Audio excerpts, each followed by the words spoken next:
Hi, friends. It's Scott Curcio here from Baird and Warner Real Estate. And Karen, it looks like we're having a problem, by the way, on Instagram Live. So now I will let you go and try and fix that. Stay tuned with us here. It is our first night of a four-part series we're doing this week called Home Buying Week.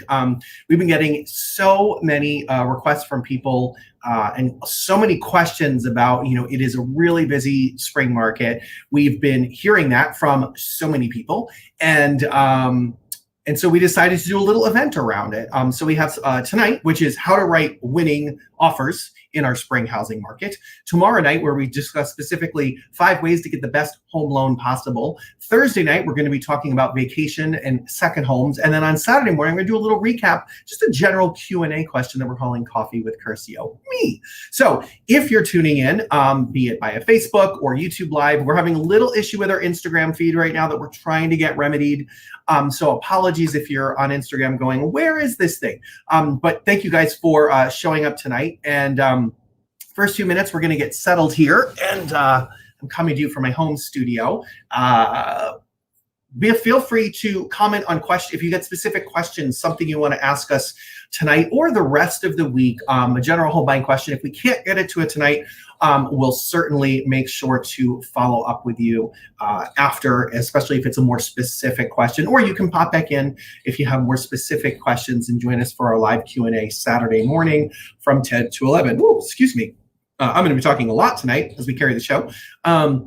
In a little bit, in about 8 minutes, we're going to be joined by the first of my 2 special guests tonight. Julie Busby, who's a friend of mine who runs a very successful team at Compass Real Estate here in Chicago, is going to be joining us. We're going to hear from her and hear some of her tips on how she's getting her buyers to the front of the line when there are multiple offers. And then a little bit later, we'll hear from another friend of mine, Josh Weinberg, who is part of the incomparable. That's the word I want. Sorry, brain's working there tonight. Weinberg Joy team at Keller Williams One Chicago. Josh will also be sharing some of his tips and tricks and secrets that he uses and they use on their team to get their buyers to the front of the line. So we're going to give a little bit more time for people to join in with us here. I think it looks like we got our Instagram feed working. So thanks for everybody that is joining us right now. This is our first time doing a mass market live event like this. It's the start of Home Buying Week if you're just joining us. And I have to send a quick thank you to my friend Rachel, who is very helpful in us getting our multi-platform live stream going tonight. And hopefully it will continue to work and will not be a disaster. So if you're tuning in right now, again, it's night number 1 of Home Buying Week, brought to you by the Scott Curcio residential team at Baird and Warner Real Estate. And in a few minutes, we're going to be bringing in some special guests to share some of their knowledge and their tips and tricks. Tonight is all about how to write winning offers and be the chosen one in a multiple offer situation, which these days, so many homes come to the market and have bidding wars. It's kind of the norm. And I've never seen it before in my 17-year career. So we decided to bring our knowledge to you and do something about it. Forgive me as I have a little sip of the water there. Yeah, so that's our plan for tonight. That is our roadmap, if you will. So happy that people are joining in. Feel free to comment and always like, comment, share, invite friends. I think this broadcast will repost on Facebook after, provided I don't screw up the technology tonight. I'm a real estate person. I'm not a tech person. So this is very exciting, you guys, if you're watching and playing along at home.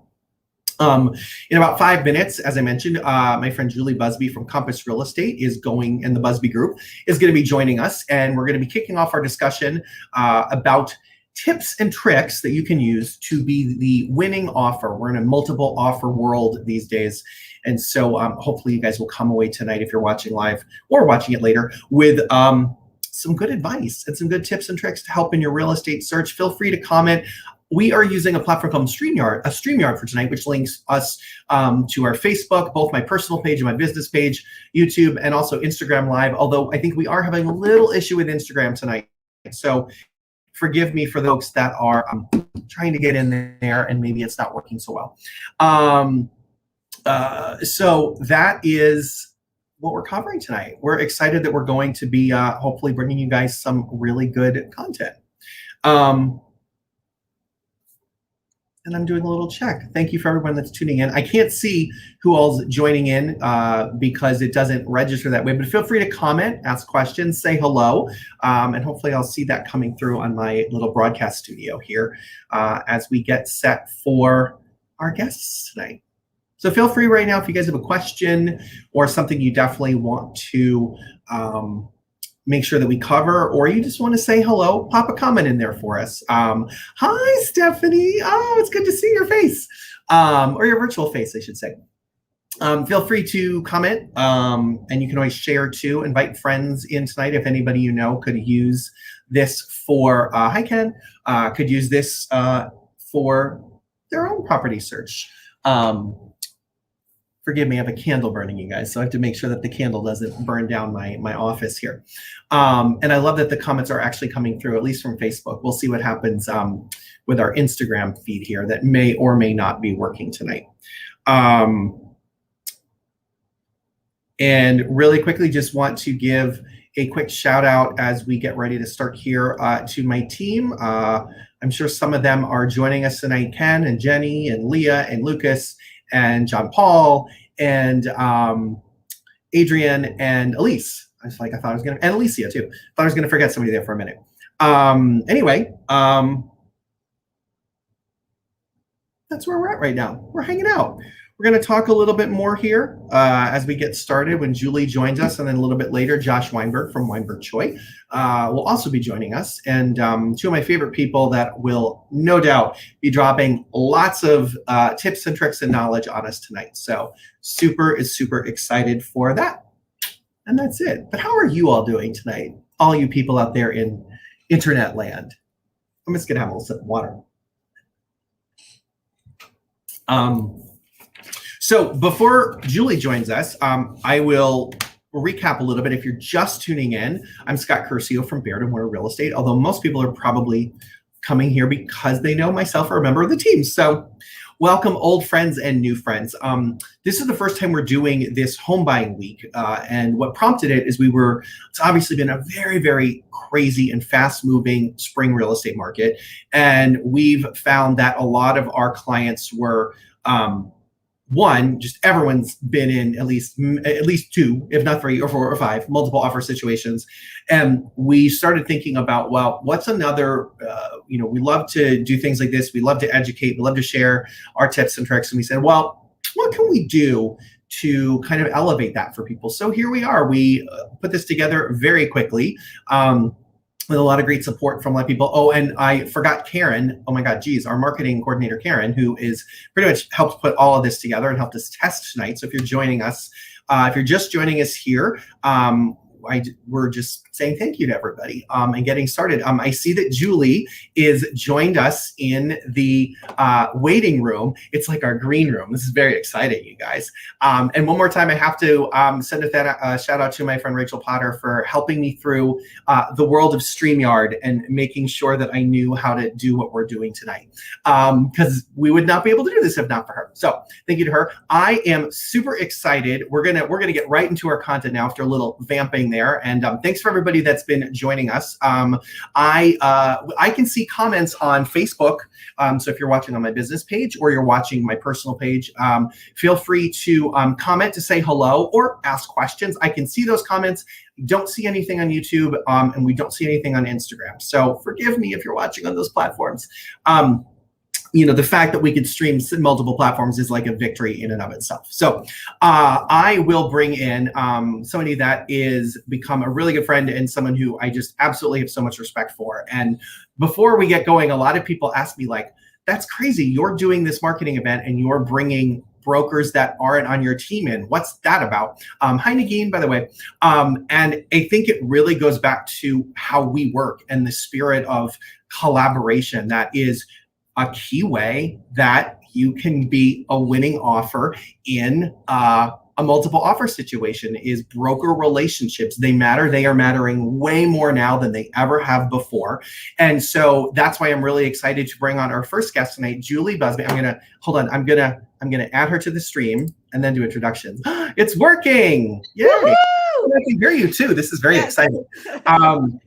So Julie and I have known each other for a while. And so Julie runs a team like I do. She's at Compass Real Estate. And she's here to just drop all of the knowledge on us tonight as we talk about so much knowledge. As much knowledge as a glass of wine will bring me. Yes. You know what? I'm drinking water because my trainer comes at 8:30 tonight after this. So I was like, good for you. Wine, but I was like, no. I have to. I have boundaries. Like I tell my clients, if I'm having an afternoon or evening conversation, know that I'll probably have a glass of wine. So here we go.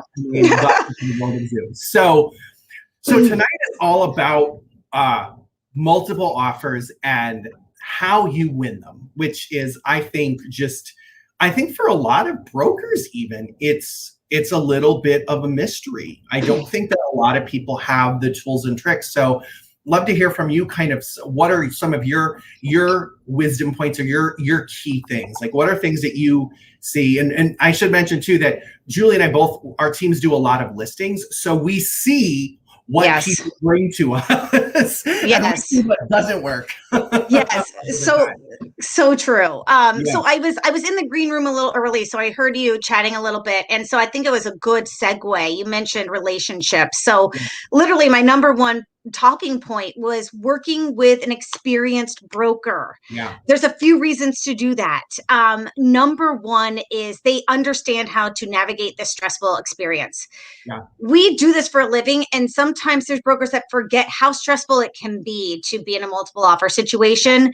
So you really need to work with an experienced broker. And part of that is also relationships. It is so true that if a broker sees Scott's name on the other side, they're like, yes, I know he knows what he's doing. I know he knows how to get this closed. And that's important. It is important to have good relationships to help your transaction to go through.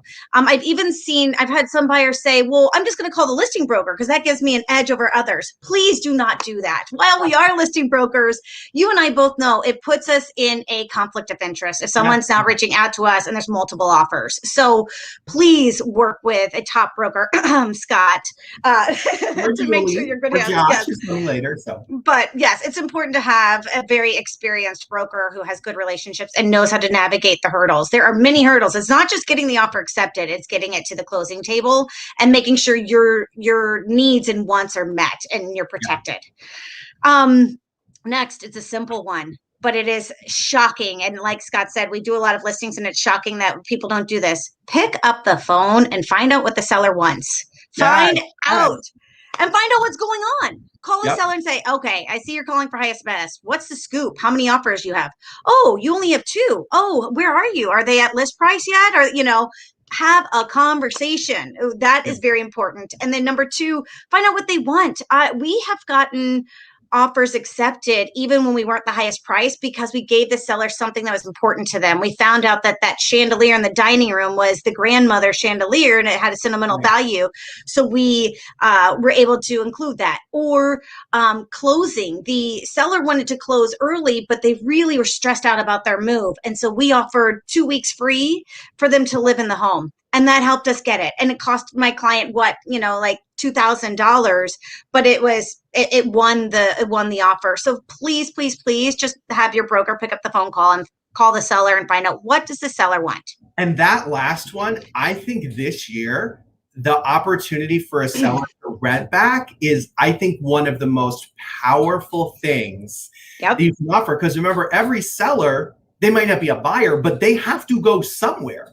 Yes. And they may not know where that somewhere is. We see that a lot. And I think that's a real key stress point. Next week, we're going to have a home sellers week. And that's one of the things we're going to delve right into is that I think that's such a stress point for so many sellers. If you can alleviate that, maybe even if you're not the best price, maybe that's more valuable. 100%. We just accepted something. It was $10,000 less than the highest bid, but the buyer said, you can take 6 months to find your replacement home, and we'll let you stay in the home for free. They were letting our sellers stay in the home for free for over a month. So to our sellers, that was more valuable than the dollar figure. So Wow. See, yeah. So But that's so true. Yeah. and the picking up the phone is interesting too, because I can't tell you, when we've been in multiples, maybe one or two people, like let's say we've had a couple, I mean, we've couple of like 2 or 3 offers. We've had a couple where we've had 8 or 10 offers, and I've heard from one person, maybe 2. And it's like, how do you know what is going to get you to the front? Because you haven't asked us what's the most important. Yes. Everyone assumes price. And it's like, it's not always price, at least this year. This year, I mean, price has been a key consideration, but there's been, strength of financing has been a big one. We just have one for our buyers where I forget where it was, but we were $10,000 less than another offer. But we also put in that we would, if the appraisal came in low, that we would bring, my clients would they would bridge the gap up to $5,000. Yeah. And we got it. And it's funny because the listing agent said to me, he's like, there was no way we were going to appraise at that higher number. He's like, so that was the key thing that got it, So I think it just came from a simple conversation, Right. Because the sellers on the other end, the sellers start to see, oh my goodness, these numbers are going higher. It's actually making me nervous because of the appraisal. So that's Scott, you're good at this. You're giving me another good segue, because that was my next topic was financing. Perfect. Look at that. Financing's a big one. So like you said, it's important to have, and there's multiple parameters within financing. So yes, are you cash or are you mortgage? We have clients who are getting a mortgage, but they said, you know what, we'll waive the mortgage contingency. I'm not saying I recommend that. I say it's a conversation to have with your broker and see if you feel comfortable with that. But other ways around that, keep the mortgage contingency in place. But like Scott said, offer some sort of appraisal waiver, or we'll bridge the gap if the appraisal, we'll bridge the gap up to $10,000 to help if the appraisal doesn't come in at $700 offer price, it comes in at $695, we'll pay that $5,000. So that is a big one. And I like capping it. I think capping it, if you can. Sometimes someone will be like, nah, we got someone else that isn't capping it. But if you can cap it, I think you retain a little bit of the control, and you at least know where you're going to stand with that a little bit. Well, and I think that helps set you apart against others too, because sometimes just a straight up waiving appraisal, it worries me, because some of these offers can get high, and then your buyer's coming with cash of $50,000, and that's not really protecting our client's best interest as a buyer's broker. So I agree. I think capping it, but at least it shows to the listing broker that the buyer's broker knows what they're talking about, and knows like, hey, the appraisal may be an issue, but we're willing to give you an extra $5,000 where another buyer may not be willing to do. Yeah. So I think that's a huge one. There's something I have to share. I'm not going to say who this email was with, but there was a broker that I was, that had a property my clients are interested in. They were supposed to come in town to look at it, and then they had to postpone their trip, and it went under contract. Well, it just came back, and they're coming in town this week. And I have to see if I still have the email. I'm looking at my phone, because it was the best email I've ever gotten. And I'm not going to say who it was from. But I was like, can you tell me what happened? Right. Because it was about a month. So my first thought was either financing, but a month and no mention of it. I thought, I bet there was something else going on. I thought it might've been inspection. My favorite, asking what happened. Useless agent, an a-hole buyer, and a home sale contingency all conspired to kill the deal. Buyer apparently thought he was buying brand new construction, and agent couldn't get out of her own way with a map and a headlamp. Oh gosh. It was the best email I think I've ever received from another. Because I was like, well, we get it. Fair. Fair, totally. I was like, do not be that buyer, do not be that broker. Oh my gosh, I can't even. So. No. By the way, I just want to interject one thing for everybody that's joining us. Thank you guys for joining. We're here with Julie Busby, one of my friends and colleagues from Compass, and we're sharing some of our best practices and our tips for winning multiple offers and getting your offer accepted. If you're following along and you're watching here, thank you for joining us. This is our first home buying week.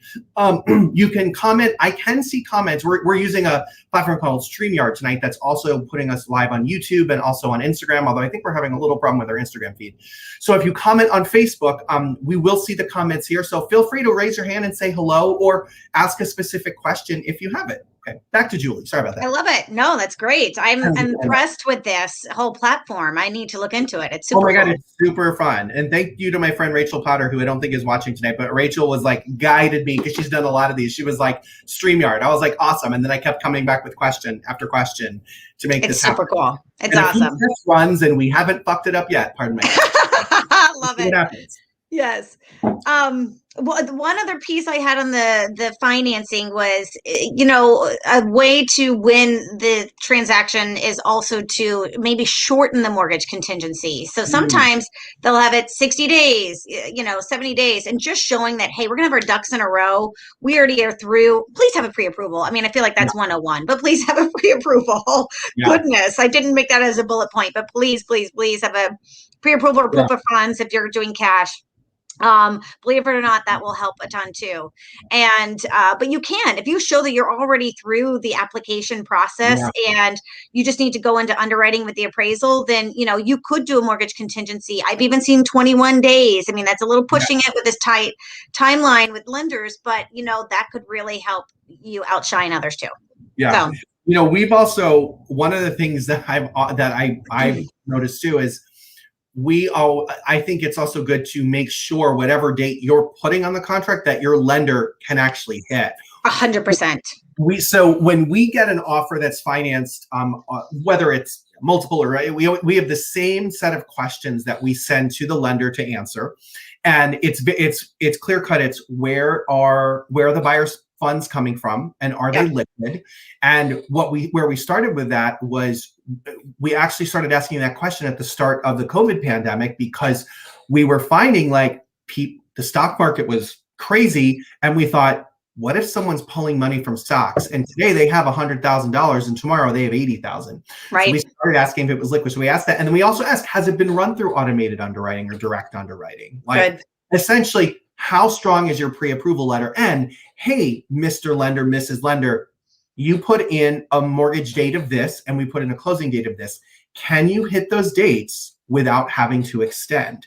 And generally the answer is yes, but we had a couple times where they go, oh, that's going to be tight. And I'm like, you guys aren't talking. That's a bad sign, right? If you got two offers and that's the answer that comes back, it's like, what else isn't going to get communicated well, 100%. That's actually a good point, Scott. I had a note of this and I forgot to bring it up. Have your lender call the listing broker and say, hey, these clients are solid. I've already done the application. Yes, I can meet the close date. That's a step further. The listing broker's not having. Listing broker might have a stack of offers, and the lender calls. Am I frozen? It forces the. Okay. Anyway, it just forces the listing broker to sit down, pay attention. Okay, which buyer is this? Okay, that's amazing. It will. I mean, Scott, I don't have that often. Do you? When a lender calls you directly, it's rare. I've had situations where I've asked my client's lender, I'm like, will you call the agent? We always tell them you're free, call our lender, but we've had them like, hey, will you call and put in a good word? The other thing I did recently, I don't know how useful this was, but after I sent the offer in, I sent a video email to the agent because I didn't know the agent. And so I just kind of recapped everything that was in my little welcome email. I recapped for them, just like, hey, we haven't worked together before. I want you to put a face to name. Like, this is how we work in this situation. It was like, we've got amazing experienced lender. I said, it's my client's attorney that they've used before. I've worked with before. I know how they work, et cetera, et cetera. So just, kind of convincing them like, you want to go with us because I think the number one piece is the buyer going to close? I mean, that's really what the seller wants. Like, if someone's willing to pay me 5 or 10 more, but they're shaky and it might not get to closing. Well, you don't want as a seller to get 30, 45, even 60 days down the road and go, well, that went to crap, and Totally. now you start over. Oh my God, that's the worst part, Totally. That just shows, again, like an experienced broker in relationships. It's so important. Yeah. Yep. That's great. Well, good. What else? What other tips? Any other tips you want to share tonight? I mean, I'm sure Josh is going to go into it time, but there's the Escalation Writer. That's a popular one. I'm sure Josh might even go into that. Do you want to explain to everybody what that is? I think some people know, but others are not necessarily so sure about what that is. Sure. So an escalation writer says that buyer will pay, let's say, $5,000 over the next highest offer up to, and you put a cap to it. Mm-hmm. I will say the Chicago Association of Realtors did create a document for this, and I truly appreciate that because it gave some legalities to it, and it does have some layers of protection where we actually have to receive a copy of that next highest offer. I love that. That is written into the contract. Now, I use escalation writers, but again, in my phone call to the listing broker, I find out if they're going to accept them. Some do not. But if they are going to accept them, I do like them just for that reason that you do have some layer of protection. Yeah. Well, and it's so hard because you feel like you're literally like just jump in the pool and you don't know how deep it is. You're like, right. It's true. But then again, that's why phone calls, I called a broker recently. We were making an offer for a buyer on a multiple offer situation, and she called me. I called her the night before we wrote the offer, and she kind of gave me some scoop of there's 6 offers. This is getting a little crazy. And so I knew, okay, we got to come in strong. Of course, she didn't, disclose anything she wasn't legally allowed to disclose, but I knew it was getting pretty high. So we did do an escalation writer, but then she called me the next morning and she's like, you'll appreciate it.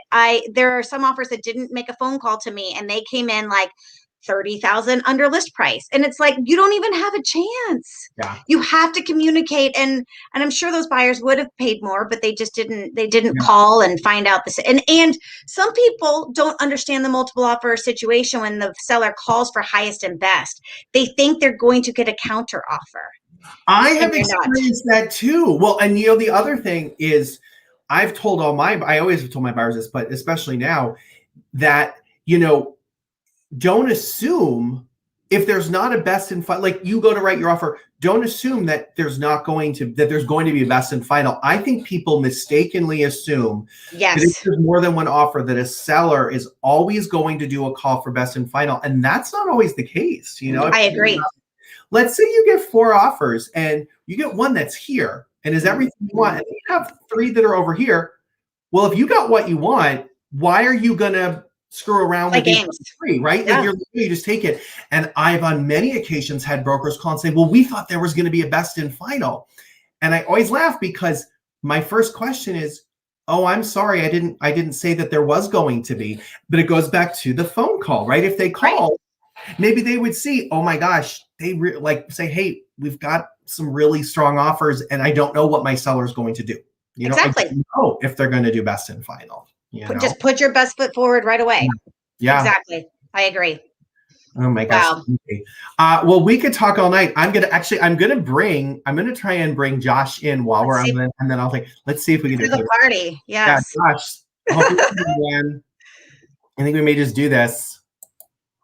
Now I'm like next to you. I don't know. I didn't. Oh, look, Josh is in. Hi. Yes. Can you hear me? Yeah, yes. We can hear you.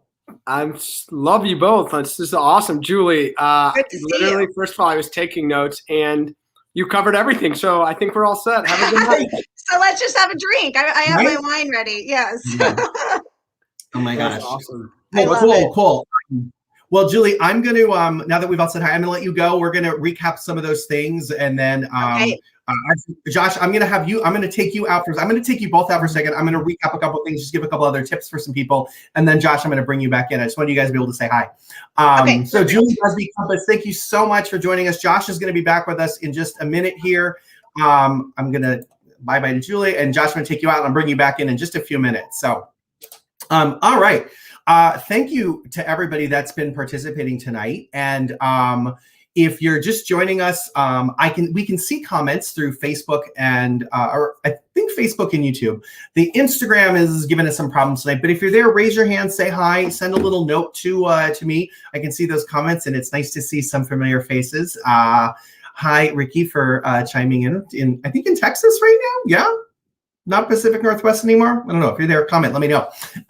So a big thank you to Julie Busby from Compass, who had some really great tips right there. And I'm going to recap them really quickly for everybody. Really, I think the top three that we really went through one was relationships and making sure that your broker is building those relationships with the other side, picking up the phone, right? Simple, easy, having the conversation with the agent for the property you want to purchase, and just to glean whatever information you can get, and asking then in that same vein, number two, what does the seller want? What's important to them? Price is always going to be important, but a lot of times it's not the single most deciding factor. For some, it might be. And then at least you know that, hey, it's all going to come down to price. But there's something powerful knowing, you know what, maybe there's something else we can offer. One of the things we talked about was, potential, like what's the seller's perfect closing date? I like to say, if you could wave your magic wand, when does the seller want to close? Do they need a rent back? Do they need to stay for some time? And then the other, which was also talking about financing, right? If you're writing a mortgage commitment, and I'm looking at my notes, by the way, because like Josh and I was taking notes too.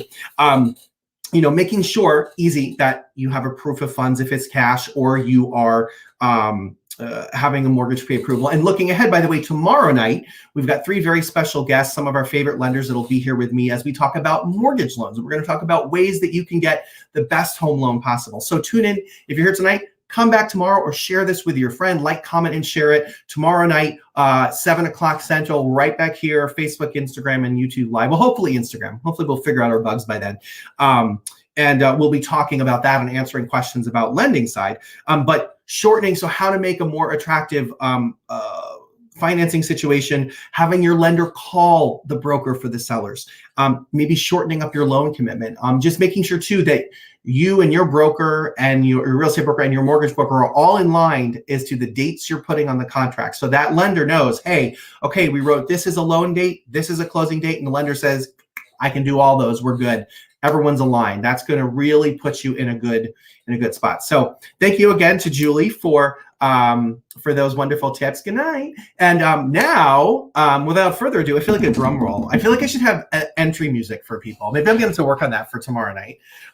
Ooh, that would be fun. Ooh, you guys tune in tomorrow night just for that. So I'm bringing on now. Hold on. Let me bring him in. Ah, it's working. This is very exciting. What's up? Now, when I can do technology, when really it's my friend Karen can do technology and help me. Hey, what would that what would your walk-up song be? Ooh. I don't know. I'm going to have to think about it though. And then I'm going to have to have it for tomorrow night, Love that. It would probably be a show tune, but like a fast moving show tune. So I'll have to think on that. So anyway, Josh Weinberg, co-founder of Weinberg Choi Realty at Keller Williams 1 Chicago. That's so many words, but I'm getting it right. How's it going? Good. How are you? Thanks for it's Tuesday, right? Tuesday, right? I thought it was Monday. Thank you. Thank you. Thanks for having me on. So grateful to share with you and spend the time with you, and so grateful for you and everything you do and put out into this world. So thanks for your mindset of abundance. So multiple offers, our favorite topic of 2021. So first a question, what's been the funniest, if you have any, I feel like I have so many stories, and Julie and I talked about this earlier, like where there's multiple offers, and you look at that one offer where you go, oh, this person had no chance. I just feel like none of it was even, there was nothing strong. And you feel like, oh, I'm sorry to tell you, agent. Have you had any of those this year? You know what? It's funny because I feel like that happens all the time. And you know what? But the crazy thing is that offer that you think is nowhere in the ballpark, they end up might be the one that ends up going 50 grand over ask. They were just putting a feeler offer out. I'm trying to think if there's been any really crazy, nothing that I can think of, although I'm sure there's a million, but I feel like you just never know. You never know. Especially if there's no offers on the table and someone's putting that feeler out there, and then before you know it, they are the one winning because they're going above ask. Yeah. So hit us up with some knowledge, some tips. What are some of the things? I mean, I know we've kind of hit some things, like tonight. We talked a little bit about escalation clauses. We talked a little bit about, making the phone call. We talked about appraisals a little bit. What else are you seeing like that are ways you think you can get a buyer to the front of the line, so to speak? Yeah. So I think a few things. I mean, some of the things that you mentioned and you and Julie were talking about, which obviously, Julie is the best ever. So she dropped a bunch of knowledge. I know. I was like, okay, there's everything. Right. No, she truly is the best. But yeah, I think the key is, I think some of the things you mentioned and you talked about was the lender. There are literally lenders who, if they have all your docs, they legit can have you essentially not just pre-approved, other than an appraisal, be literally ready to go, and it's as good as cash because they can get you a clear to close in 7 to 10 days. I think one of the most important things is having that dream team, and it's not just lender; it's an attorney and someone that is going to work towards a win-win, and reassuring the listing agent that everybody, including your buyers, want to work towards a win-win, right? Yeah. So I think having that rock star dream team, not just amongst your team but your extended team. Yeah. And I think you and Julie talked about this. But like, think about it this way: if you were selling your home, and I was your agent, Scott, and we got 5 offers, and I had all 5 were similar or in different ways, and the lender called me and said, "Hey, Josh, my client is rock solid. I can get them closed in 24 days. I want you to know you have peace of mind. It's good to go." A pre-approval letter is great. It's really good it's just a piece of paper, right? Yeah. And I know you talked about that, but I think that's so key, especially in this market where in some properties are getting 10 and 15 and 20 offers. Some are getting 1, but even on that 1, to take it off the market for a buyer that might not be a solid. So I think that's one thing. I know you talked about this a lot with relationships. I think that relationships are the key. I mean, this isn't the secret sauce, and it is the secret sauce. Yeah. You mentioned about like when you're talking about a seller and what's important to them. Literally, it's no different than, I don't think this market is different than a non-crazy seller's multiple offer market. What is not different and what hasn't changed is understanding what's important to the other party involved in this experience. Yeah.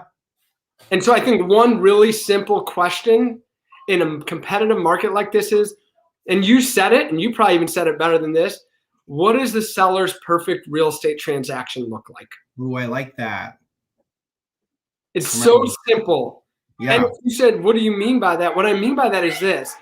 What is going to be, right? I think you mentioned this a little earlier. You said I use the wave your magic wand comment, which that's probably better, right? Or like if the seller, it's the same way. Like if the seller was the one filling out this contract, what would they put in?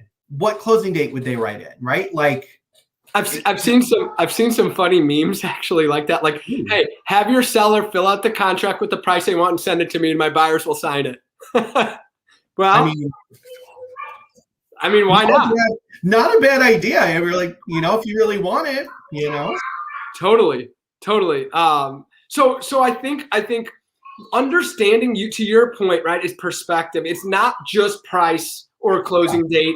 It could be all the above. But for example, you're saying if someone's moving to be closer to family and they want to know that they need to close on this home to close on that home, and closing in 15 days is so important to them, maybe your lender can get it done. Again, asking them what their perfect transaction looks like.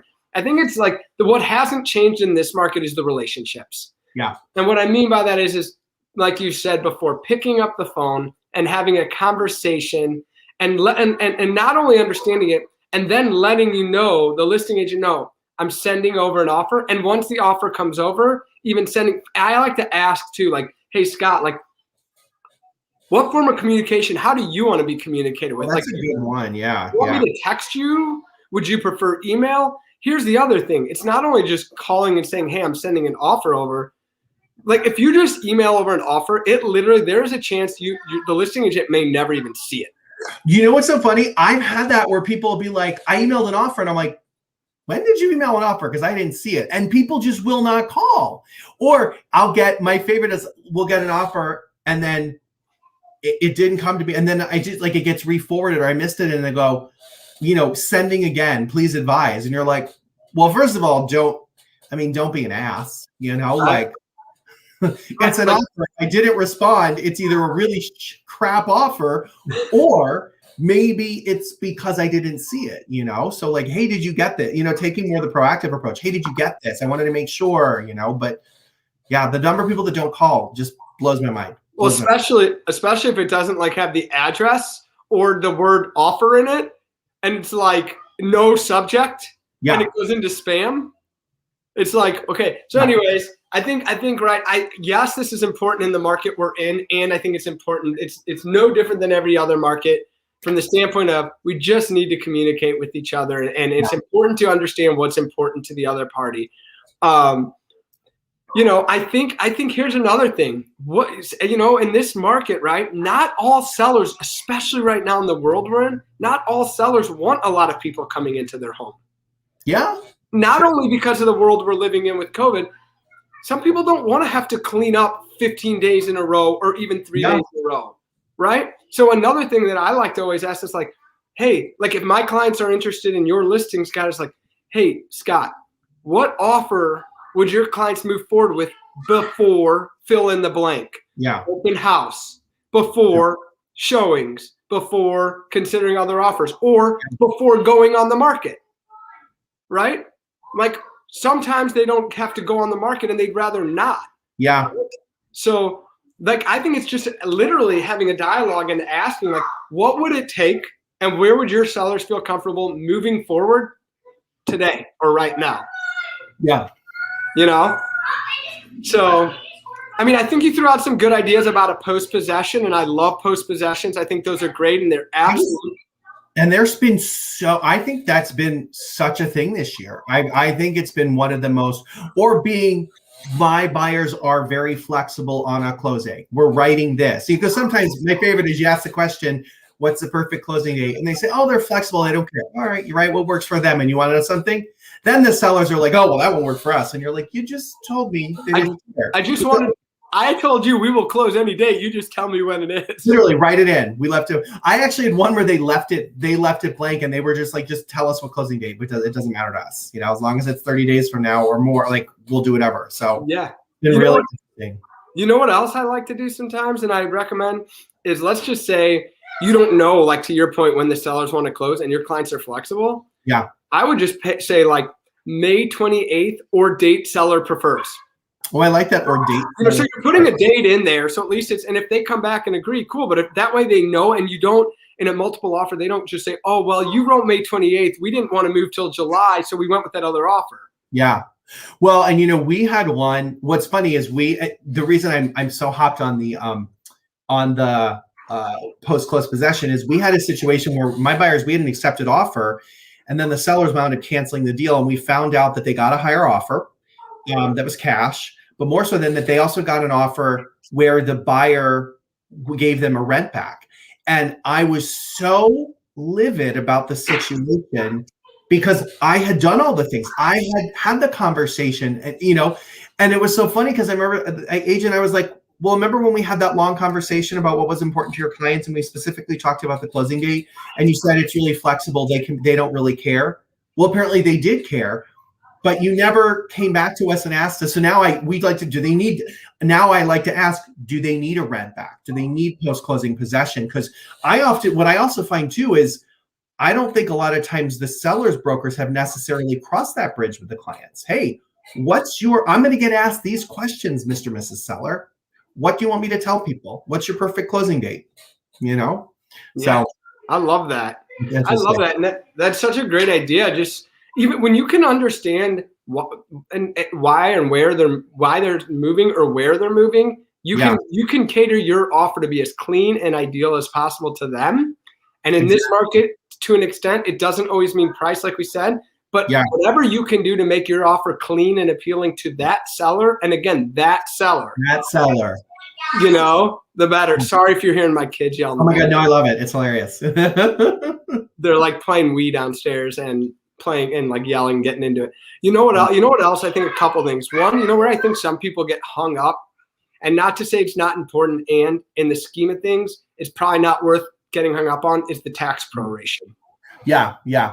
Even if you're talking about a $10,000 tax bill, if you're talking about 5% on a $10,000 tax bill, you're talking about $500.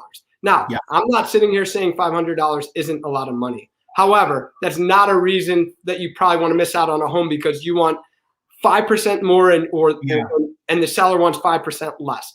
Like, to me, I think the key is, even though it might be a seller's market with multiple offers, if everybody feels good, that's when it's a smooth win-win. And if it truly is a win-win, so literally, like, if we can work towards a win-win, even if it's more than the buyer wants to pay or less than the seller wants to sell for, you still can make it so everyone feels good. And that's when it's a win-win and honestly what it's all about. Yeah.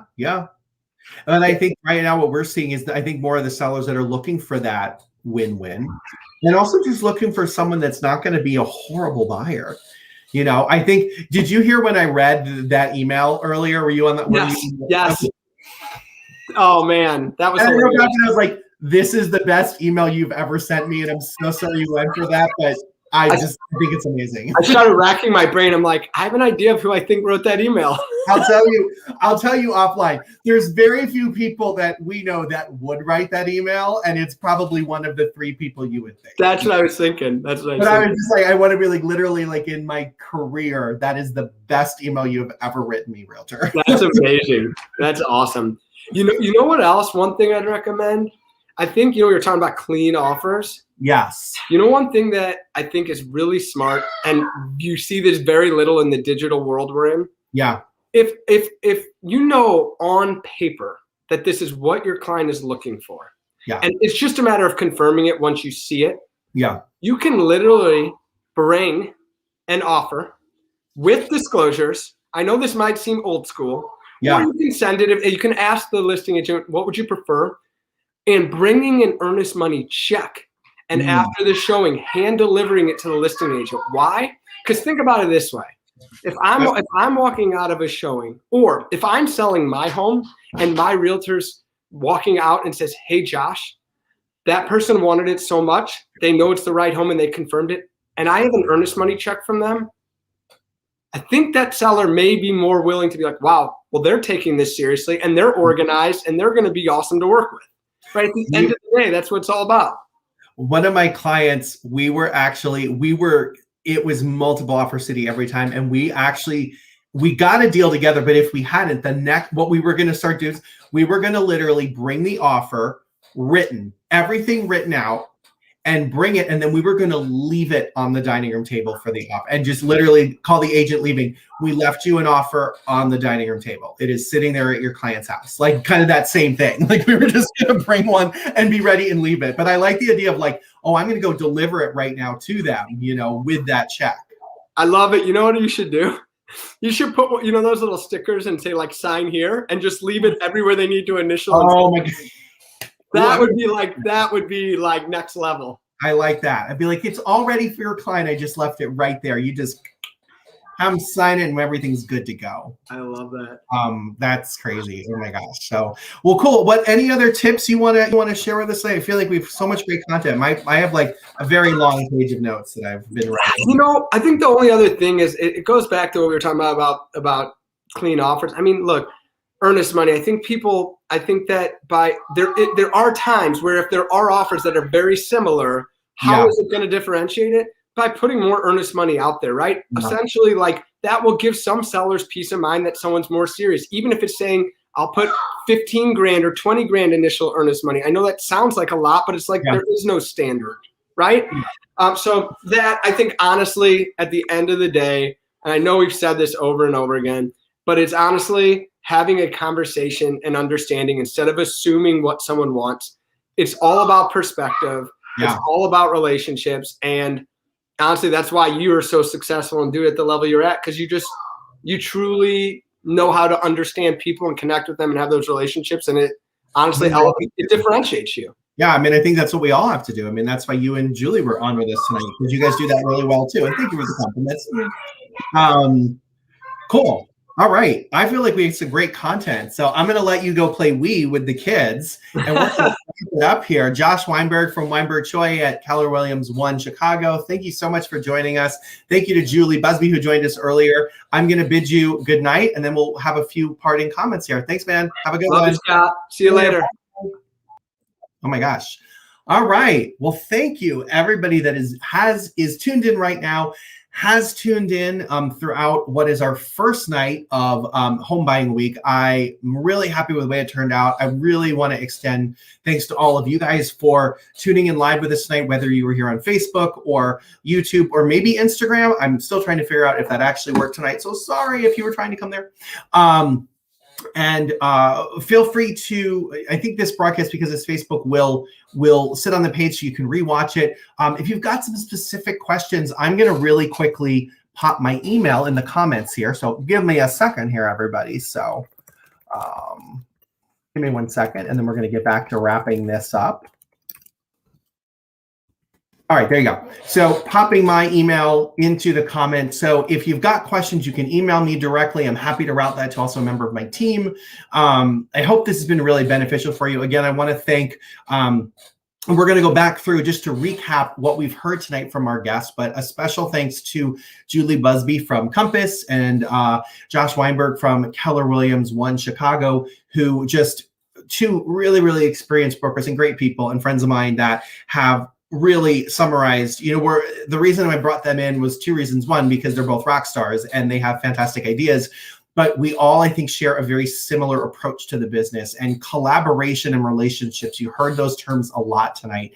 And I can't stress, if you're a buyer or prospective buyer watching tonight and you're thinking about how can I write an offer that gets me to the front of the pack, really diving in, and first of all, going for it. If it's the house you want, don't screw around. I don't think we said it in those terms, and I'm going to say it that way for everybody. But really just being going for the win-win. Josh put that, I think, really well. Like you want the seller to feel like if they accept your offer, it's a win-win for you and for them. So give them as much as you can. So some of the other things that we hit on tonight, just to recap, we talked about relationships and making sure that your broker is calling the seller's broker and essentially saying, what does their perfect real estate transaction look like? Or if they could wave their magic wand, what would their perfect closing date would be? Asking the specifics so you know what you're dealing with, right? Price might not be the most important thing to a seller. There might be something else that you haven't even thought of. Maybe it's a situation where it's a specific closing date, and maybe there's something like about that date for them that's really important. Maybe it's the same date that they purchased the house, and that's why they want June 14th as their closing date. They want to go in and go out on the same day. You don't know. So asking those questions is really important. We talked about also on the loan side, making sure that any dates in the contract that are related to financing you've vetted them with your loan officer and they can hit them, and that the loan officer will pick up the phone and call that agent and send them a note and say, hey, we're going to be good here. You want the seller to know that you are part of a winning team, be it your attorney, your inspector, your lender, if you're financing, and tell them like, hey, we've got the dream team. We're ready to get this closed. I'm trying to think of what else we talked about. We didn't talk about this as much tonight, but I'll drop in. Another thing too is potentially putting an as-is clause in your offer, and stating that you won't ask for any repairs. Some people are not as comfortable with that because there's that fear of like, oh, what if there's something I don't know? It's a risk you run, and that doesn't mean, by the way, no inspection. If you're writing an as-is offer, that simply means that you as the buyer cannot ask for any repairs to be made and that you won't do that. It doesn't mean that you can't scurry out the door if you do the inspection and go, this is a disaster of a home and I don't want to buy it. It just means that they're not going to fix anything for you. So a lot of times I've noticed people hear as is and they think you're waiving an inspection contingency. I'm not advising that. I think you should always do the inspection. But buying as is does put you to the front. And for comparison, I bought two of my last houses as is. So there you go. What else did we hit on? I think that's it. really just trying to communicate, put your best foot forward. And that's what we've got tonight. So there you go. I hope everybody, thank you all for attending again. I hope you had a great time. I hope you learned a lot. We are going to be doing a few more of these this week with different topics. So tomorrow night, Wednesday, April 28th, ahead of myself. I'm thinking summer, you guys, it's so warm out. April 28th, we will have 3 guests on, 3 of our favorite lenders, Ron Haddad from Key Mortgage, Justin LaPlatin from Guaranteed Rate, and Kyle Swieger from PNC, each of which are going to share some of their tips for you and how you can get the best mortgage option out there. And then Thursday night, we're going to go a little different direction. We're going to talk about vacation and second homes, which over this last year has been a very widely discussed topics. I've had so many clients reach out saying, I want to buy a place in the woods, or I want to buy a vacation rental here. We've seen a lot of interest there, and the resort markets have really, really had some great moments. So we'll delve into that. We've got our guests, Tanya Arana from Aqua Vacation Rentals in Harbor Country, Michigan, and Daniel Del Monte from Air Concierge, which is a vacation rental company on the West Coast that handles Los Angeles and San Diego and Lake Tahoe and a couple other markets out there. So in Palm Springs too. So tune in for that if you're interested in second homes. And then Saturday morning, it's time for our first Coffee with Curcio. It's a basic, just a kind of a recap of the week. We'll be rehashing some of the different things we've learned this week. We're also going to be joined by 2 of our favorite real estate attorneys, Kelly Fogarty and Mike Mazik, who are also going to drop in some notes and things that they're seeing in the housing market right now. And it should be a really good time. So I hope you guys can join. Please like, comment, share.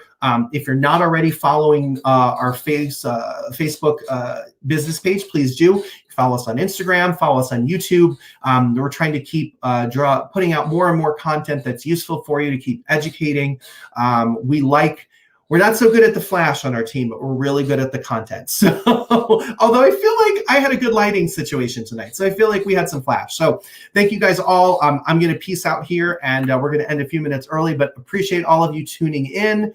Any other questions, drop us a note, and we will catch you on the next one, and we hope to see you tomorrow night. Oh, and one final note for those that are still watching, next week is going to be Home Seller Week. We're doing the same kind of program, but geared towards our sellers and those that maybe have properties that they're looking to unload, or investors that are looking to move and exit, a property. So stay tuned for that. It should be another really exciting week of content coming at you later this week. So have a great night. Thank you guys so much for tuning in live with us.